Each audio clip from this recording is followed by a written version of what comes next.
One of the only real sources of information from Flight 93 was the phone calls made by the passengers by using the airphones to inform their loved ones of their final moments.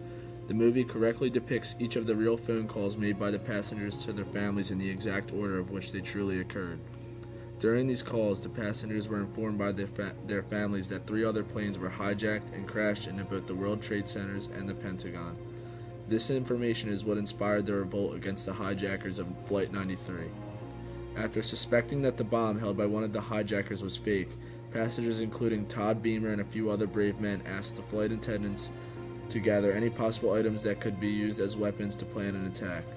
As shown in this scene, the government had no ability to communicate with the passengers or flight attendants on board and confirm that this was a hijacking.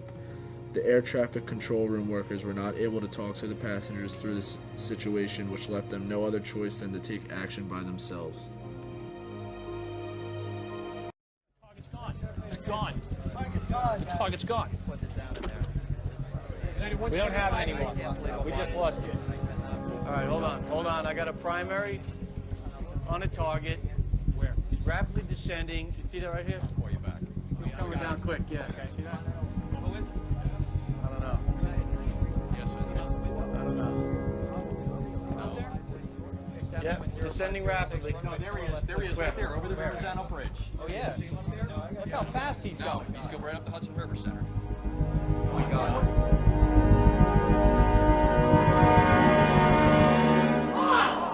Jesus shit.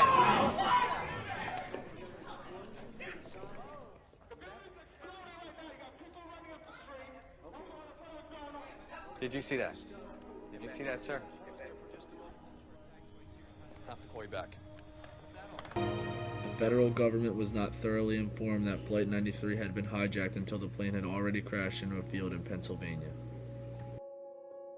Due to the fact that all of the witnesses on the plane died to the crash and the recordings in the cockpit were not found in the black box that was 25 feet below the crash site until after the movie was made, many of the actions depicted by the passengers cannot be proven to be fact.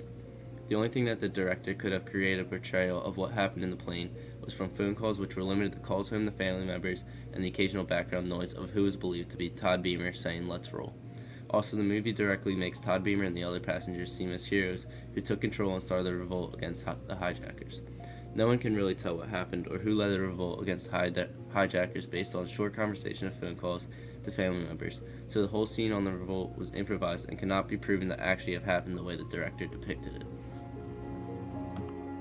In the movie, the director makes it seem like the target was the Capitol building, but in reality it could have been the Capitol building, the White House, the Camp David presidential retreat in Maryland, or even several nuclear power plants which would have exploded many things nearby. No one could even know how many of the hijackers that the passengers had gotten to and attacked because the last phone call heard was before the attack and the woman stated, "Everyone's running to first class, I've got to go by." Also in the cockpit, from the voice recording later found after the movie, several people were chanting "Allah is great."